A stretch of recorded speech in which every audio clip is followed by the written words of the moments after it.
오늘은 야고보서 2장 1절에서 13절 말씀을 통해서 차별하지 말고라고 하는 제목으로 함께 은혜를 나누겠습니다. 여러분, 이 세상은 차별이 많은 세상입니다. 가진 사람과 못 가진 사람 차별합니다. 배운 사람과 못 배운 사람을 차별하고, 외모 지상주의가 심해서 예쁜 사람과 못생긴 사람을 차별합니다. 여전히 인종차별이 있고 남녀 차별이 있고 장애인과 비장애인에 대한 차별이 존재합니다. 우리 또한 때때로 차별받기도 하고 그리고 차별하기도 하면서 살아갑니다. 그런데 여러분, 2000년 전에 그때에는 차별이 있었을까요? 없었을까요? 그때에도 차별이 있었습니다. 당연히 있었죠. 사람 사는 곳에 차별이 없을 수는 없는 거죠. 2000년 전에도 사람을 차별하는 일이 일어났는데 절대로 일어나지 말아야 하는 곳에서 차별이 일어났음을 오늘 성경은 우리에게 말해주고 있습니다. 어디서 차별이 일어났습니까? 바로 교회에서 차별이 일어난 것입니다.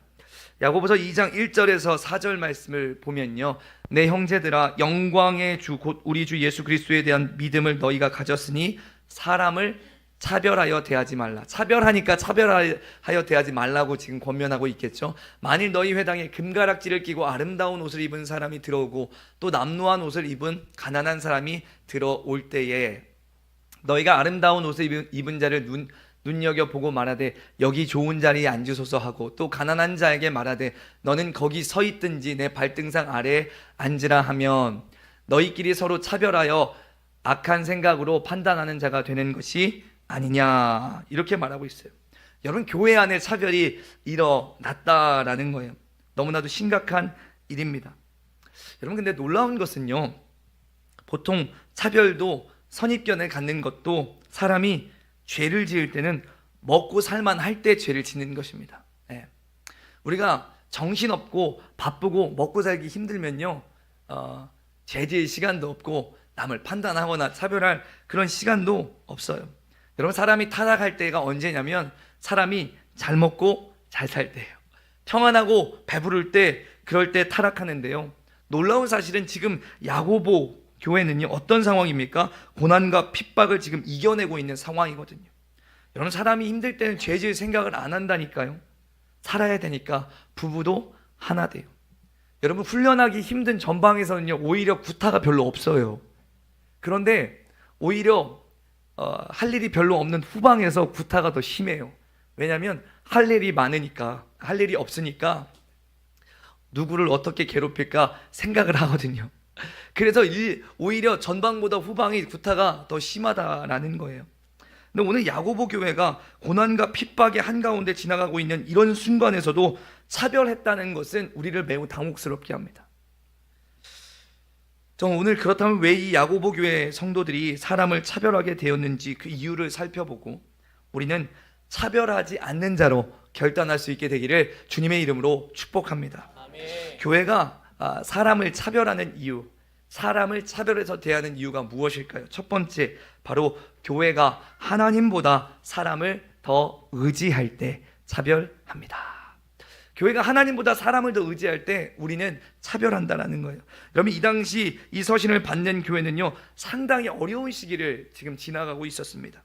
핍박을 받고 있고요, 내 손에 있는 물질이 쥐어져 있어도 누가 와서 빼앗아 갈지, 언제 빼앗아 갈지 모르는 그런 핍박 가운데 있었고, 오늘 내 손에 있어도 내일 이것이 내 손에 있다라는 장담을 할 수 없는 그런 핍박 가운데 그들은 살아가고 있었어요.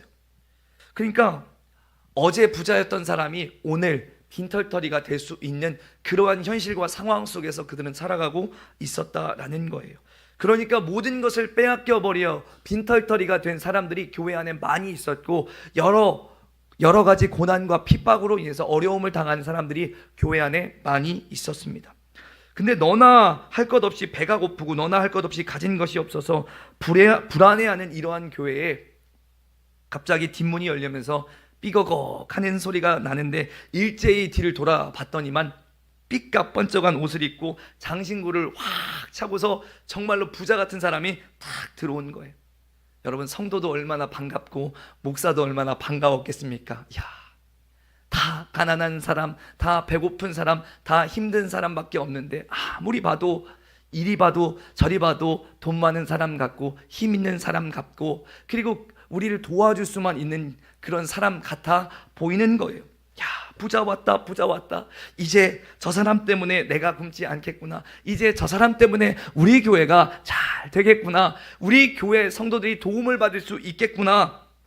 떡고물이라도 떨어지겠구나. 야, 저 사람한테 잘 보여야지, 저 사람한테 잘 보여야지라는 생각을 교회가 다 하고 있는 거예요. 그래서 한두 사람이 아니라 모든 사람이 가서 여기 앉으세요, 여기 앉으세요. 아니 이 사람아 여기가 더 좋아. 아니 이 사람아 여기가 더 좋다니까. 여기가 목사님 말씀이 잘 들립니다. 이쪽으로 오십시오. 이러면서 막 친절하게 대해주는 거예요. 여러분, 그러니까 이 부자처럼 보이는 한 사람, 이 사람이 완전히 교회의 VIP가 된 거예요. VIP. 서로 자기 자리를 양보해 주면서 조금이라도 잘 보이려고 노력하고 있는데 연이어 뒤에서 문이 쫙 열리는데 야, 딱 봐도 동전 한 푼 없어 보이는 거지 같은 사람이, 남루한 사람이 탁 들어오는 거예요. 목회자는 물론이고 성도 전체가 얼굴이 구겨지는 거예요. 우리도 먹고 살기 힘든데 더 가난해 보이고 더 힘들어 보이는 사람이 교회에 온 거예요. 야, 입 하나 늘었네. 입 하나 늘었네. 도와줘야 될 사람 한 명 더 늘었네. 그러니까 이 사람을 복덩어리로 보지 않고 짐덩어리로 보는 거예요. 짐덩어리 하나 더 늘었네. 이렇게. 그리고 혹시 잘해주면 정착할까 봐서 잘 안 해준 거예요. 잘해주면 정착할까 봐, 잘해주면 여기 있는 사랑이 넘쳐 하고서 그냥 눌러 앉을까 봐, 친구까지 데려올까 봐 잘 안 해주는 거예요. 교회 안에 곤란한 일이 생길까 봐서 그냥 그 사람한테 무례하게 대하고 관심을 갖지 않는 거죠. 그리고는 한 사람이 용기 있게 일어나서 이야기를 합니다. 당신은 구석에 가서 앉든지 아님 말든지 이렇게 이야기하는 거예요. 야, 그게 3절이잖아요. 3절. 그때 옷을 잘 입은 사람에게는 이리로 와서 좋은 자리에 앉으십시오 라고 말하고, 가난한 사람에게는 저기 서 있든지 내 발밑에 있든지 그렇게 알아서 하세요, 이렇게 말한다. 야고보 교회가 왜 사람을 이렇게 부자는 대우해주고 가난한 사람을 차별했을까요? 아까 말씀드렸다시피 이유는 한 가지예요. 부자를 하나님보다 더 의지했기 때문입니다.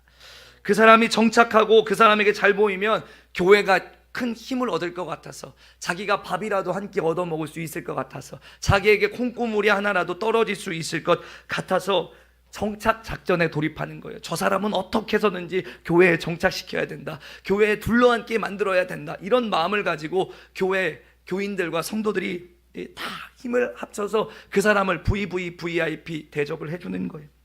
그 사람만 있으면 교회의 재정 문제도 해결될 것 같고, 그 사람만 있으면 성도들에게 다 도움이 될 것만 같은 그런 거죠.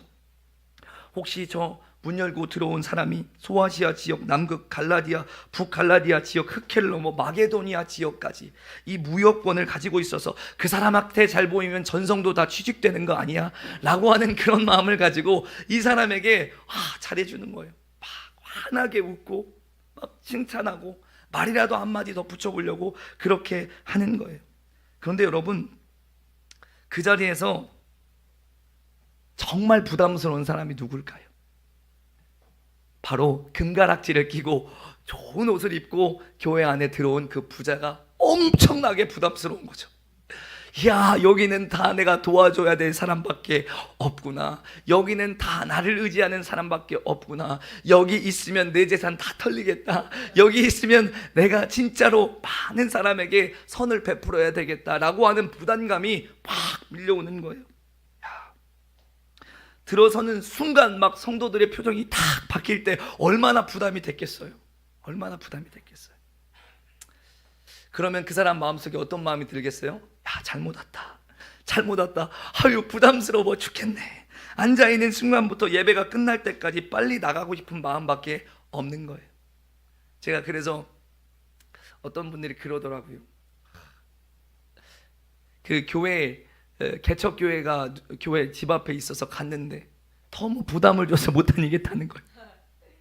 그러니까 여기 있으면 뭐라도 해야 될 것 같고, 여기 있으면 뭘 도와줘야 될 것 같고, 여기 있으면 막 정말로 헌금도 많이 해야 될 것 같고 막 그냥 가만히 앉아있기 막 가시방석 같아 보여가지고 작은 교회 안 가고 큰 교회 다닌다는 거예요. 앉아있든 가든 별로 신경도 안 쓰고 그냥 예배만 드리고 갈 수 있는 그런 교회 찾아서 큰 교회 간다라는 거예요. 야, 그러니까 얼마나 이 부자 부담스러웠겠어요. 저는 이 부자의 마음을 잘 이해할 수 없습니다. 뭐 여러분들도 이해할 수 있으려나요? 근데 제가 요즘에 이런 마음을 조금 이해할 수 있게 되었어요. 이게 뭐냐면요, 제가 산성교회 담임 목사로 이렇게 부임하고 나서요, 제가 또래를 만나든지 후배를 만나든지 나이가 좀 몇 살 많은 선배를 만나든지 당연히 내가 담임 목사라서 밥을 살 줄 알아요. 당연히 차를 마시면 내가 커피값을 낼 줄 아는 거예요. 의심하지 않고 당연한 줄 알고 그냥 앉아 있어요. 그래서 일어서서 계산을 해야지 다 일어서는 거예요. 여러분, 사면 본전이고 안 사면 욕먹는 거예요. 그 느낌적인 느낌, 그 여러분 아세요? 사면 본전이고 안 사면 욕먹는 그런 느낌. 담임 목사면 뭐예요? 밥 한 끼 안 사는데. 담임 목사면 뭐예요? 차 한 잔 안 사는데. 여러분, 최근에 교회에 손님들이 많이 와요. 부사역자일 때, 대구에 있을 때는 그렇게 많이 안 왔는데 여기 대전에 오니까 얼마나 많이 찾아온지 몰라요. 솔직히 굉장히 부담돼요.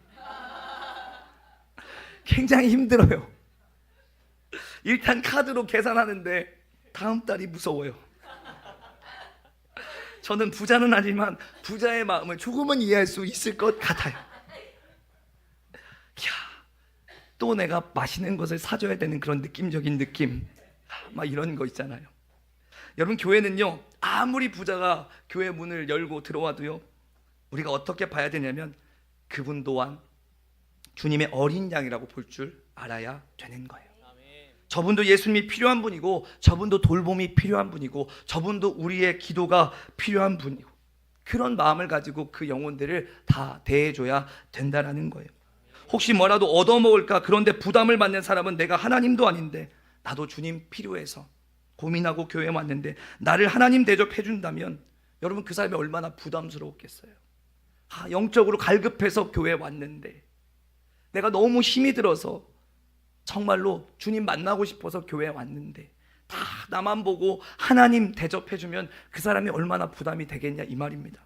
교회는 무슨 일이 있어도 천하에 누가 와도 사람을 의지하면 안 되고 사람은 사랑하고 돌봐줘야 되는 줄 믿습니다. 사람은 의지할 대상으로 삼으면 안 되고요, 우리의 의지할 대상은 영원히 하나님인 줄 믿습니다. 오늘 야고보서에서 왜 부자들을 의지했는가, 왜 금가락지를 끼고 좋은 옷을 입고 교회 안에 들어온 그 사람을 의지하고 그 사람을 VIP 대접을 했을까요? 하나님을 의지하는 믿음이 없어서예요. 우리의 현실은 어렵고 우리의 현실은 힘들고 언제 더 어려운 상으로 갈지 모르는데, 이야, 저 사람이 왔다, 저 사람이 우리에게 도움이 될 수 있겠구나, 이런 생각을 했기 때문에 그 사람을 거지, 가난한 사람과 차별해서 대한 거예요. 여러분, 목사가 하나님을 절대적으로 의지하지 않을 때 나오는 기도가 어떤 기도인 줄 아십니까? 하나님, 우리 교회도 부자 한 명 보내주십시오. 하나님, 우리 교회도 재벌 한 명 보내주십시오. 여러분, 그걸 부자를 의지한 기도 아닙니까? 저는 성도 한 명이 큰 부자여서 돈으로 목사와 교회를 쥐락펴락하고 그 사람이 하나님이 받으셔야 될 영광을 가로채는 그런 모습은 결사반대입니다. 결사반대예요. 원치 않습니다. 그리고 제가 부자 보내달라고 기도해도 하나님이 부자 안 보내주세요. 왜 그런 줄 아세요? 첫 번째, 하나님이 둘 다 사랑하셔서 기도 응답해서 부자를 보내어 부자 스트레스 받지 않게 하시려고 안 보내주시고, 두 번째는 혹시 보내주시면 하나님보다 부자를 의지할까 봐서 하나님은 그런 기도에 응답을 안 해주신다, 이 말입니다. 할렐루야. 그냥 우리가 하나님을 절대적으로 믿고 신뢰하면 사람은 의지해야 할 대상이 아니라 돌봐줘야 되고 사랑해야 될 대상으로 보여지는 것입니다. 할렐루야. 하나님만 바라보면 어떤 사람이 와도 내가 그 사람한테 뭘 얻어내야지라는 생각보다 내가 그 사람을 무엇을 도와주면 될까라고 하는 그런 마음을 품게 된다라는 것입니다. 할렐루야. 그러면 여러분, 하나님만 절대적으로 의지할 수 있기를 바랍니다. 제가 언젠가 이야기했죠. 제가 사랑하고 존경하는 멘토 목사님 김용철 목사님, 누구를 만나도 막 힘을 다해 막 섬기는 거예요. 예. 뭐 제가 누구를 만나도 밥값을 다른 사람이 내는 것을 본 적이 없어요.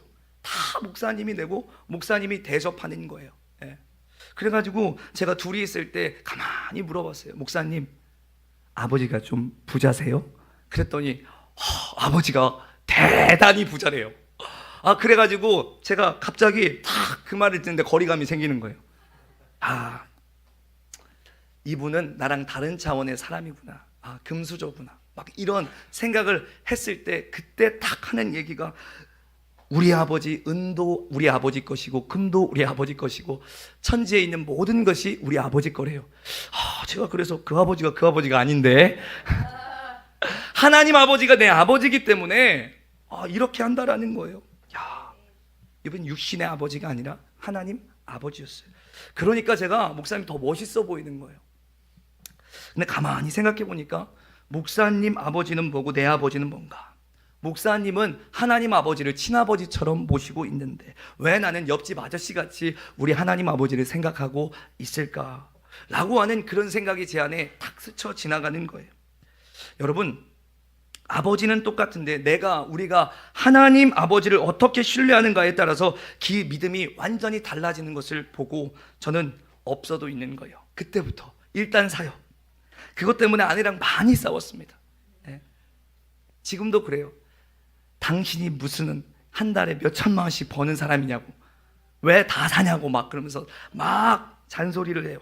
근데 조금만 있으면 그 했던 말을 부끄러워해요. 왜냐하면 하나님께서 누군가에게 흘려보냈던 그 물질을 다시 누군가를 통해 돌아오게 하시기 때문입니다. 아멘. 할렐루야. 그러니까 앞으로 우리 일하지 말고 하나님 주신 대로 먹고 살자 이 말을 하는 게 아닙니다. 이게 뭐냐면, 여러분 일 열심히 한다고 해서 다 부자 되고 사는 겁니까? 아니잖아요.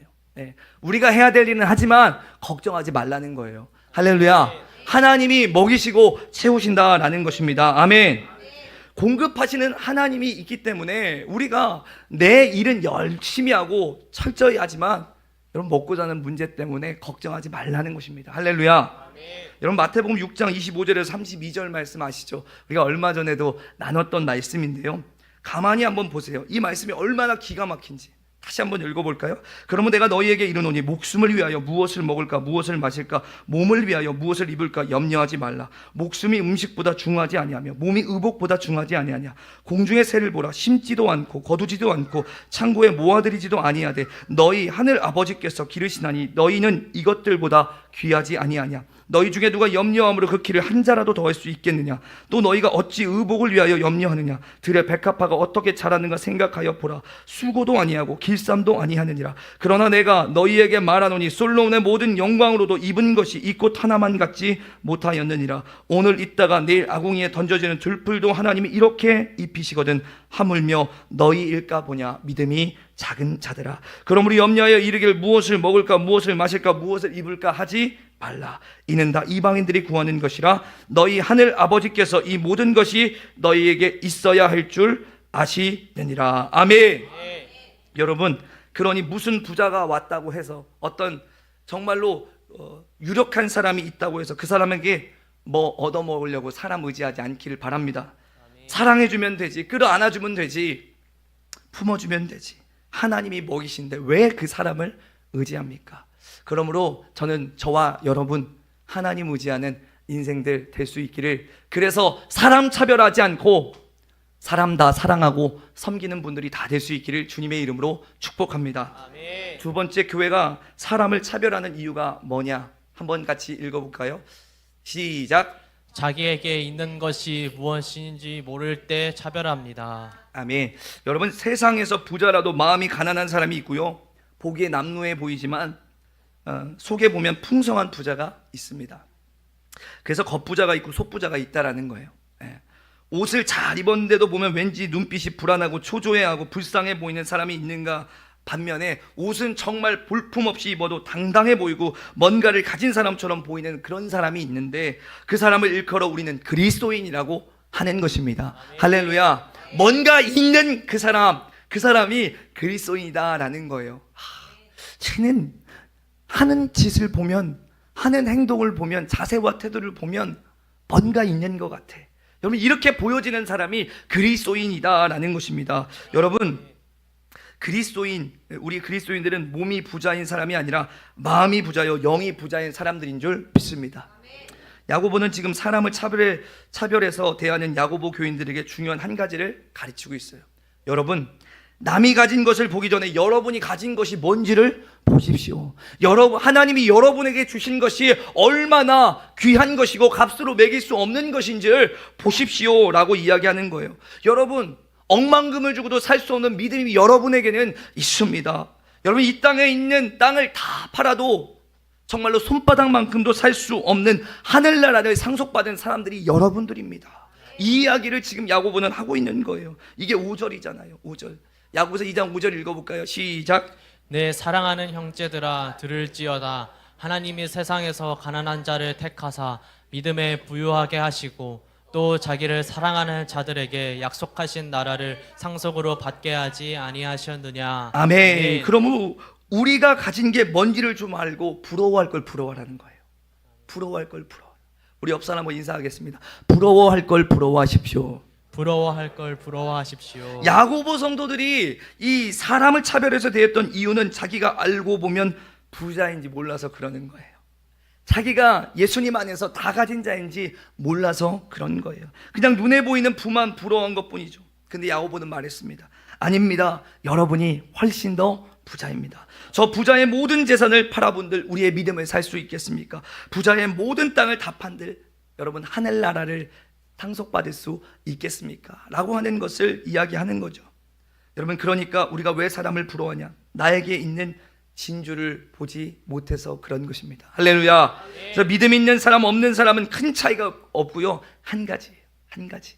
무슨 한 가지냐? 믿음 있는 사람은 있는 걸 보고 믿음 없는 사람은 없는 걸 본다는 것입니다. 여러분은 있는 걸 보십니까? 없는 걸 보십니까? 가만 보면요, 없는 걸 보면 불만이 나오고요, 있는 걸 보면 뭐가 나오냐? 감사가 나와요. 가만 보면 불평 많은 사람은 뭐 때문에 불평하는 거 보니까 있는 거 다 당연하게 여기고 없는 것 때문에 불평을 해요. 있는 건 당연한 거고 없는 것은 불평의 제목들인 거예요. 여러분, 그래서 이게 하나 있으면 믿음 있는 사람은 이거 주셔서 감사, 이거 주셔서 감사. 그런데 감사하지 못하고 믿음이 없는 사람은 어떻게 얘기를 하냐면 이게 있으면 뭐해, 저게 있으면 뭐해, 저게 없는데, 이게 없는데, 그러면서 불평을 털어놓는다니까요. 돈이 있어서 감사해야 되는데 뭐라고 얘기하냐? 돈이 있으면 뭐해, 쓸 데가 없는데. 나 한번 줘봐요. 나 쓸 데 많아요. 나 한번 줘보세요. 쓸 데 진짜 많아요. 옷을 주면 헌옷이 있어서 감사, 그래야 되는데 옷이 있으면 뭐해, 입고 갈 데가 없는데. 남편이 있으면 감사해야 되는데 남편이 있으면 뭐해, 돈을 못 벌어오는데. 또 돈을 잘 벌어다 주면 뭐해, 차 한잔 마실 시간이 없는데.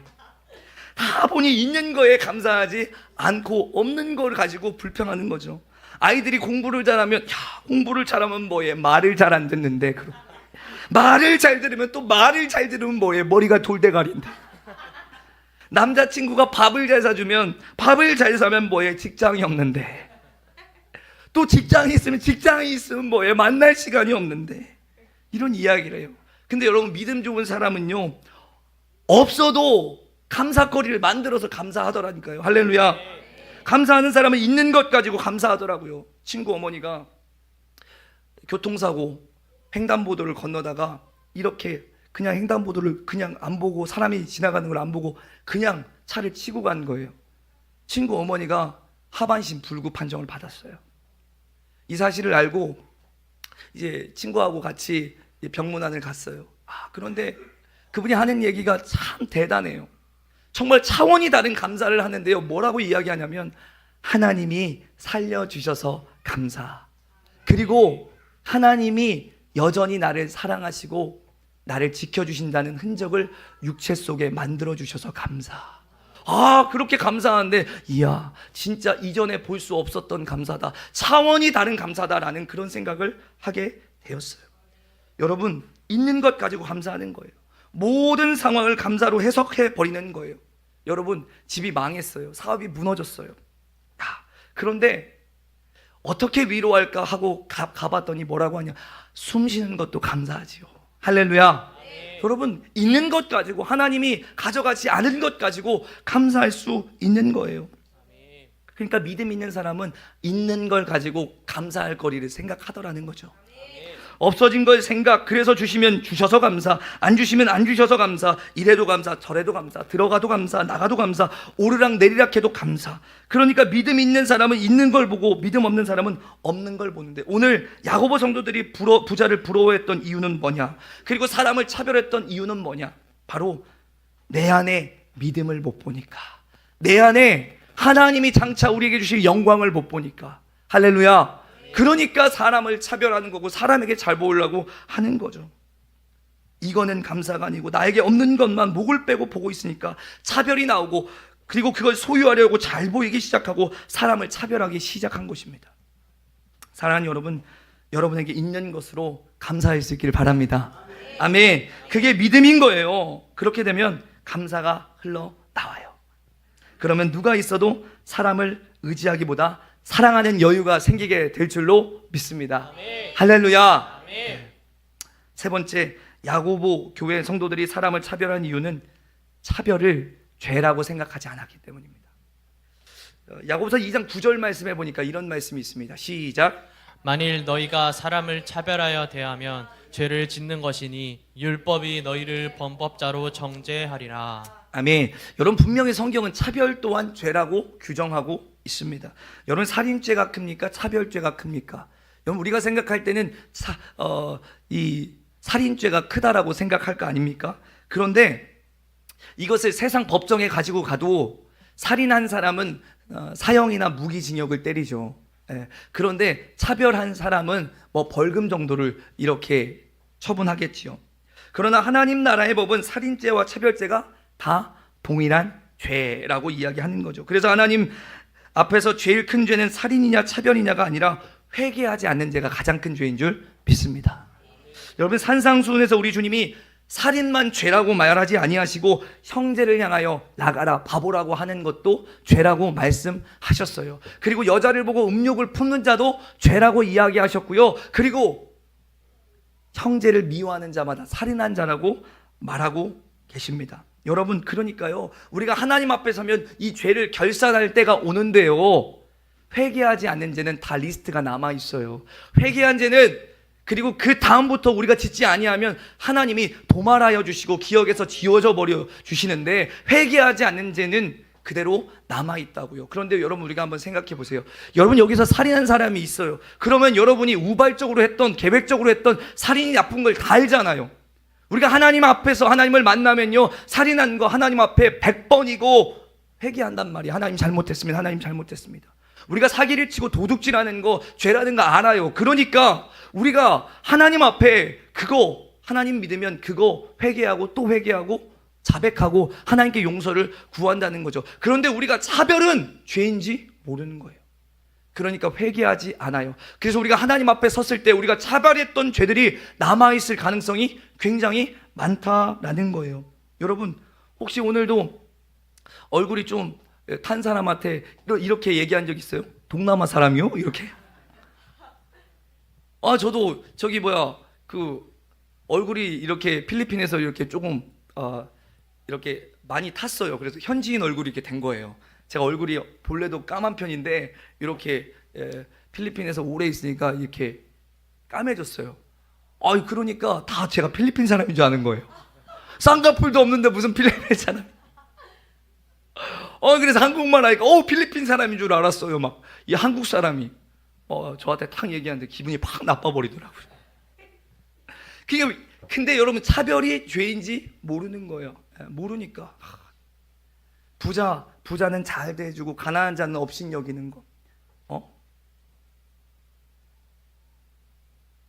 여러분, 이거 차별이잖아요. 근데 당연한 줄 아는 거예요. 이쁜 사람은 상냥하게 대해주고, 그리고 못생긴 사람은 그냥 진짜로 무례하게 대하고. 여러분, 이거 차별인지 모르는 거예요. 그냥 자기 안에서 그냥 자연스럽게 되어지는 행동이라고 생각하는 거예요. 그러니까 회개하지 않는 거예요. 그러니까 나중에 보면 하나님 앞에 서면 우리가 차별한 죄, 회개하지 않는 죄의 리스트들이 아주 많을 거예요. 그러니까 여러분, 살인이 위험한 죄입니까? 차별이 위험한 죄입니까? 차별이 위험한 죄예요. 살인은 회개하거든요. 도둑질도 회개하거든요. 그런데 차별해놓고 회개하지 않는 우리의 모습이 너무나도 많다라는 거예요. 그러니까 너무나도 위험한 죄가 차별이라는 것이죠. 그래서 사람은 가다가 바윗돌에 걸려서 넘어지는 사람은 아무도 없죠. 어디에 넘어져요? 작은 돌뿌리에 걸려 넘어지는 거예요. 큰 죄는 우리가 회개한다고요. 그런데 작은 죄는 회개를 안 해요. 아무것도 아니라고 생각하고 죄가 아니라고 생각하니까. 엄밀히 말하면 큰 죄보다 작은 죄가 더 위험합니다. 우리 옆 사람하고 옆 사람한테 이야기해 줍시다. 작은 죄가 더 위험합니다. 작은 죄가 더 위험합니다. 여러분 천국 가서 여러분 깜짝 놀랄 거예요. 화들짝 놀랄 거예요. 이야, 내가 이렇게 많이 차별했어? 내가 회개하지 않은 죄가 이렇게 많어? 여러분, 그래서 우리는 차별이라고 하는 거 가볍게 생각하시면 안 돼요.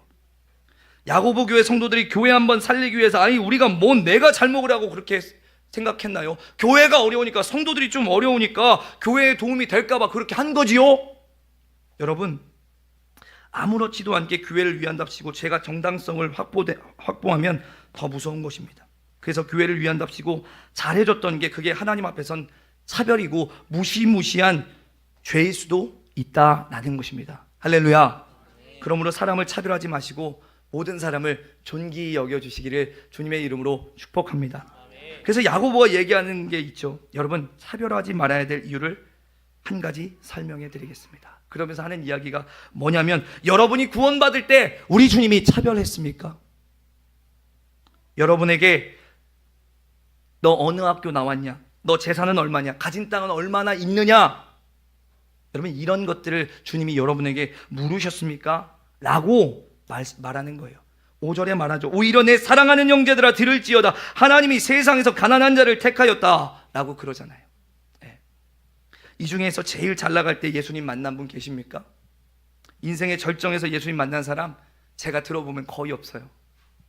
여러분, 언제 예수님 만나 주셨습니까? 하나님이 차별하시기로 작정하셨다면 우리 예수님 믿을 분 한 분도 없어요. 네, 한 분도 없어요. 왜 우리가 예수 믿을 때를 더듬어 보니까 가장 못났을 때에 예수님 믿었거든요. 가난할 때에, 먹고 살기 힘들 때에 예수 믿었거든요. 사업이 망해갈 때에, 내쫓기는 막다른 절벽에서 주님을 만났다라는 거예요. 병에 걸렸을 때, 어려움에 빠졌을 때, 내가 어찌할 수 없는 장애물들을 만났을 때에, 누구 하나 의지할 사람 없었을 그때에, 외로웠을 그때에 우리가 주님을 만났다라는 거죠. 여러분, 그때 누구도 나를 알아주지 않을 때 손살같이 다가와 우리 손 잡아주신 분이 예수님 아니십니까? 저 사람 조심해. 요즘 만나면 어려워서 저 사람 만나면 돈 빌려달라고 할 거야. 좀 도와달라고 할 거니까 도망가. 전화도 오면 받지 마. 우리가 어려울 때에 인간관계가 정리된다잖아요. 어려울 때, 우리를 다 피할 때에 우리를 위해서 우리에게 달려와 주신 분, 처벅처벅 걸어와서 우리를 안아주신 분이 예수님 아니신가요? 밤을 새우면서 어두운 밤에 찬물을 마셔도 속이 시원하지 않는 답답한 날에 전화를 해도 평상시에 그렇게 잘 받던 사람이 계속 받지 않고, 시간 되면 통화 한번 달라고 문자 남겨놔도 전화 한번 안 하고, 왜 이렇게 전화를 안 받냐고 만났을 때 이야기했을 때 못 받다고 하는 모든 사람들이 다 나를 외면할 그때에 내 곁에 남아주시고 내 손을 잡아주신 분이 예수님 아니신가요? 여러분, 우리 다 힘들 때 주님 만났다고요. 힘들 때. 야, 너는 지금 가난하니까, 너는 지금 별 볼 일 없으니까, 너는 지금 부족하니까, 너는 멍청하니까. 여러분, 우리 하나님이 차별하셨다면 여기 주님 만나실 분 한 분이라도 계십니까? 없어요. 우리 주님도 한 사람도 차별하지 않으셨다 이 말입니다. 할렐루야. 그러니까 어찌 우리가 사람을 차별할 수 있겠습니까? 우리 주님도 우리를 차별하지 않고 대해 주시기에 우리도 누군가를 차별하지 않아야 될 줄로 믿습니다. 저는 우리 산성교회 어떤 분이 막 비싼 옷, 막 명품 옷을 치장하고 막 보석을 치장하고 이렇게 올지라도 여러분, 그 사람한테 잘 보이려고 그 사람 의지하지 않기를 바랍니다. 할렐루야. 그 사람도 그냥 우리가 품어줘야 될 사람이고 우리가 믿음을 갖도록 도와줘야 할 사람일 뿐이지 우리가 의지해야 될 사람은 아니라는 것을 여러분 기억할 수 있기를 바랍니다. 부자도 불편하지 않고, 가난한 사람도 불편하지 않고, 배운 사람도 불편하지 않고, 그리고 못 배운 사람도 불편하지 않는 그런 교회가 우리 산성교회가 되어야 될 줄로 믿습니다. 할렐루야. 교회는 그리스도라고 그랬잖아요. 그리스도의 몸이라고 주님이 그러했다면 우리도 그러해야 될 줄로 믿습니다.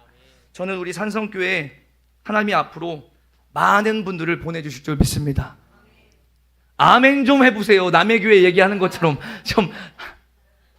하나님이 우리 교회에 많은 영혼들을 보내주실 줄 믿습니다. 아멘. 두 손 들고 아멘. 아멘.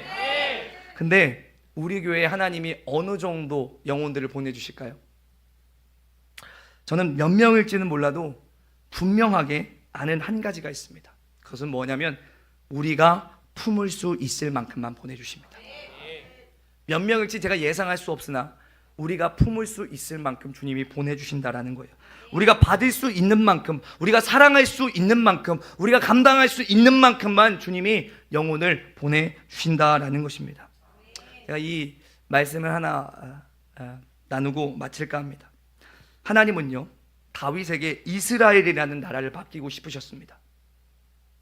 그런데 다윗이 이스라엘 백성을 품을 수 있는지 없는지 한번 보려고 하나님이 테스트한 곳이 있는데, 그곳이 어디냐면 바로 사무엘상 22장에 나오는 아둘람 굴입니다. 제가 이 아둘람 굴에 이스라엘에 방문했을 때 가봤어요. 이게 배낭을 메고 이렇게 무릎을 꿇고 기어가야 되는 그런 아주 좁은 곳이에요. 저도 요즘에 그런 생각을 했어요. 하나님, 우리 교회에 사역자 2명 있는 것도 많은 건데 왜 이렇게 많은 사역자를 보내주세요? 라고 제가 하나님께 질문할 때, 니네 교회에 더 많은 사역자 보내줘도, 너희 교회에 많은 영혼들을 보내줘서 더 많은 사역자들이 있어도 너가 그 부사역자들을 품고 하나의 비전을 가지고 달려갈 수 있는지 없는지 내가 테스트하는 거다. 여러분, 그런 마음을 제게 주시더라고요. 네. 여러분, 그래서 누가 와도 차별하지 않고 사랑으로 대해주는 저와 여러분 될 수 있기를 바랍니다. 친절하게 대해주십시오. 사랑할 수 없는 사람을 사랑하게 해달라고 기도해 주십시오. 여러분, 혹시 교회를 떠나고 장기 결석자들, 나하고 불편한 그런 이슈들이 있는 사람들이 다시 우리 교회에 온다고 할지라도 여러분, 그 사람 다시 사랑하게 해달라고, 그 사람 다시 품게 해달라고 기도할 수 있기를 바랍니다. 내 노력으로 안 될 때, 그때는요, 누구든지 차별하지 않고 사랑으로 대해주시고 품어주신 주님을 생각하십시오. 그럴 때 우리는 그 누구도 차별로 대하지 않고 사랑으로 대하게 될 줄로 믿습니다. 그리고 우리가 그렇게 할 때 하나님은 더 많은 영혼들을 우리 교회에 보내주실 줄 믿습니다. 내 모습 이대로 아무것도 묻지 않고 받아주셨던 주님, 이제 우리가 그러한 모습으로 차별하지 않고 모든 영혼들을 섬겨야 될 줄로 믿습니다. 하나님은 지금 우리 교회를 테스트하고 계시는 줄 믿습니다. 아멘. 저는 우리가 이 테스트를 잘 통과할 수 있기를 주님의 이름으로 축복합니다. 아멘. 그런 의미에서 옆 사람을 보고 이렇게 이야기해 주십시오. 차별하지 맙시다. 차별하지 맙시다. 사랑합시다. 사랑합시다. 품어냅시다. 품어냅시다. 아멘. 여러분들이 보내주시는 영혼들 사랑으로 대하고 품어낼 때에 여러분, 하나님은 내가 너희 교회에 더 많은 영혼 보내고 맡겨도 되겠구나 하고 그렇게 보내고 맡겨주실 줄 믿습니다. 아멘. 우리 함께 찬양하고 기도하겠습니다. 찬송가 214장 나 주의 도움 받고자, 우리 함께 찬송하고 기도하겠습니다.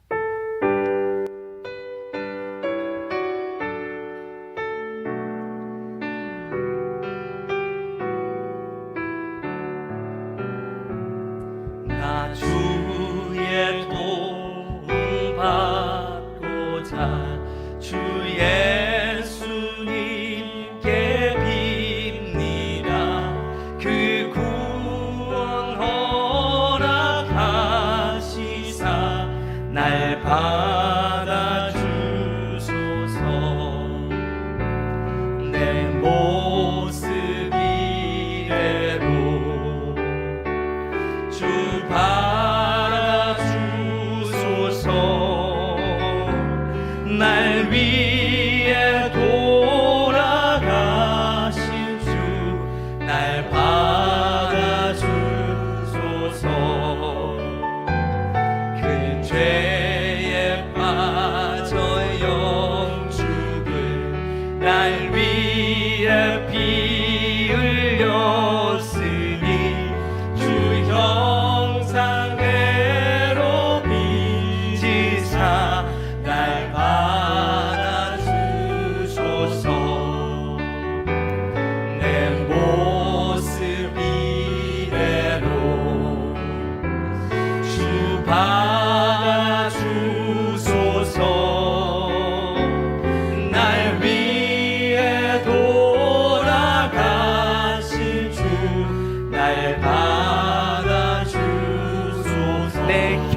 결심 약하여 내 힘과 결심 약하여 늘 깨어지기 쉬우니 주 이름으로 구원해 날 받아주소서. 내 모습 이대로 내 모습 이대로 주 받아주소서. 날 위해 돌아가신 주 날 받아주소서. 내 주님 서신 내 주님 서신 발 앞에 나 엎드렸으니 그 크신 역사 이루게 날 받아주소서. 아멘. 내 모습 이대로 주 받아주소서. 날 위해 돌아가신 주 날 받아주소서. 우리 이 시간 함께 두 손 번쩍 드시고 기도할 때 우리 말씀을 가지고 한번 우리를 돌아봅시다. 주님, 언제 우리를 차별하신 적이 있고, 주님, 제가 주님 믿고 싶어요 할 때 너 어느 학교 나왔냐, 너 얼마나 돈 있냐, 너 얼마나 유능하냐, 그렇게 물으신 적이 있습니까? 내가 주님 도와주세요 할 때에 내 옷장의 옷은 무슨 메이커를 가졌냐, 너 얼마나 가졌냐, 아무것도 묻지 않고 내 모습 이대로 받아주신 주님 앞에 하나님, 이제 사람을 차별해서 대하지 않고 부자도 사랑하고 가난한 사람도 사랑하고, 하나님, 우리 교회 안에 제 자신이 선입견과 차별을 가지고 사람을 대하지 않게 하여 주시고 아멘. 사랑하고 품을 수 있게 도와달라고 아멘. 우리 주여 한번 부르짖고 기도합니다. 주여, 하나님, 우리가 주님 앞에 나갈 때에, 우리가 믿음을 가질 때에 하나님, 우리를 차별하지 아니하시고 우리를 품어주시고 사랑하시고 있는 모습 그대로 안아주신 주님, 오늘 우리는 누군가를 선입견을 가지고 바라보거나 차별하고 있지는 않습니까? 오늘 말씀을 통해 우리를 돌아보고 차별 없이 나를 사랑하여 주시고 받아주신, 품어주신 주님 생각하며 우리도 그들을 사랑하고 품는 자들이 되어질 수 있게 하여 주시옵소서. 그 사람이 어떤 사람이든 간에 하나님이 우리 교회를 보내셨을 때에, 하나님이 그 사람을 만나게 하셨을 때에 차별 없이 대하는 우리가 되어지게 하여 주시옵소서. 그 누구도 차별 없이 대해 주셨던 우리 하나님, 우리 예수님과 같이 우리도 아버지 하나님, 모든 사람을 차별 없이 대하는 사람으로 섬기고 품는 모두가 되어질 수 있게 하여 주시옵소서. 주여,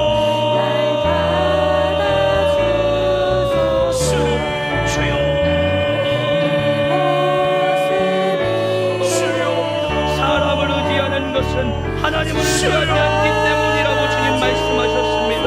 오늘 다시 한번 제가 주님의 품으로 뛰어듭니다. 예수님의 품으로 뛰어듭니다. 저희를 다시 받아주시고 하나님을 의지하는 마음 하나만으로 세상 모든 사람은 의지하지 말고 사랑하게, 아버지 사랑하게 하여 주시옵소서. 주여, 주님 의지하는 마음, 주님 신뢰하는 마음 우리 안에 흔들리지 않게 하여 주시고, 그 어떤 상황 속에서도 사람은 의지하지 말고 사람은 사랑하고 주님만 의지하고 신뢰하는 믿음으로 나아가는 우리 되어질 수 있게 하여 주시옵소서. 주여, 주여,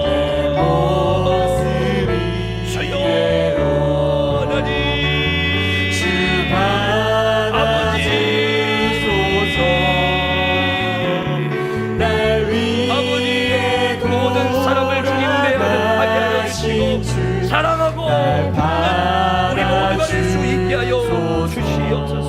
우리 한 번 더 기도할 때, 하나님, 우리 교회에 우리가 품을 수 있는 만큼, 우리가 사랑할 수 있는 만큼 영혼을 보내주실 줄 믿습니다. 아멘. 하나님, 우리가 영혼을 더 품는 자가 되게 하여 주옵소서. 아멘. 사랑하는 자가 되게 하여 주옵소서. 아멘. 그래서 하나님이 우리 교회를 우리가 사랑하고 품는 것을 보시고 영혼을 더욱더 보내시고 붙이시고 옮기시는 역사가 있게 하여 달라고 우리 주여 한번 부르짖고 기도합시다.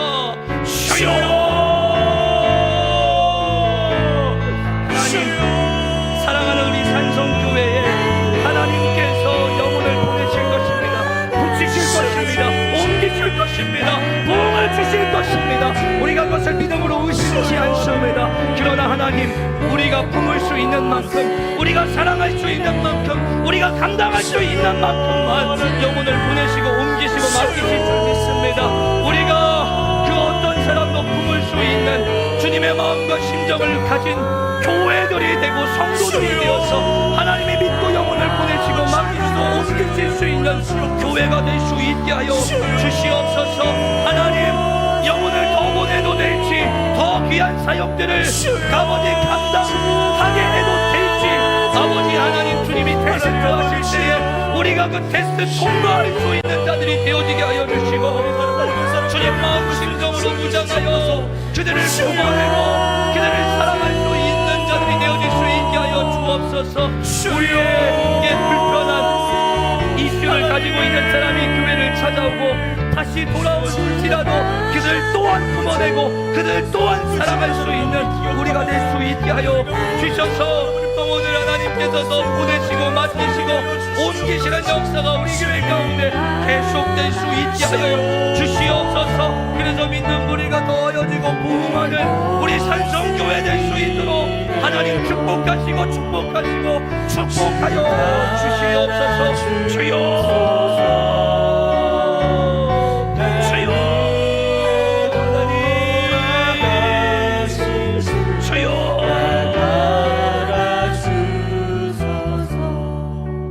하나님, 주님이 우리를 이렇게 아버지 하나님의 자녀로 불러주시고 하나님 아버지 주님께서 차별하지 않으시고 우리를 자녀 삼아 주심에 감사합니다. 아멘. 우리도 그 주님 마음을 가지고 그 어떤 사람도 차별하지 않고 사랑하고 품을 수 있게 하여 주시옵소서. 아멘. 다윗을 아둘람 굴에서 테스트한 것과 같이 하나님이 산성교회의 새 시대를 테스트하고 계시는 줄 믿습니다. 아멘. 우리 한 사람 한 사람이 차별하지 않고 사랑하고 품을 수 있는 성도들이 되어서 하나님이 믿고 영혼을 보내고 맡기고 옮길 수 있게 하는 우리 모든 산성의 가족들이 될 수 있도록 도와 주시옵소서. 아멘. 그래서 하나님, 날로 믿는 무리가 더하여지고 부흥되는 우리 산성교회를 함께 세워갈 수 있도록 은혜 내려 주시옵소서. 아멘.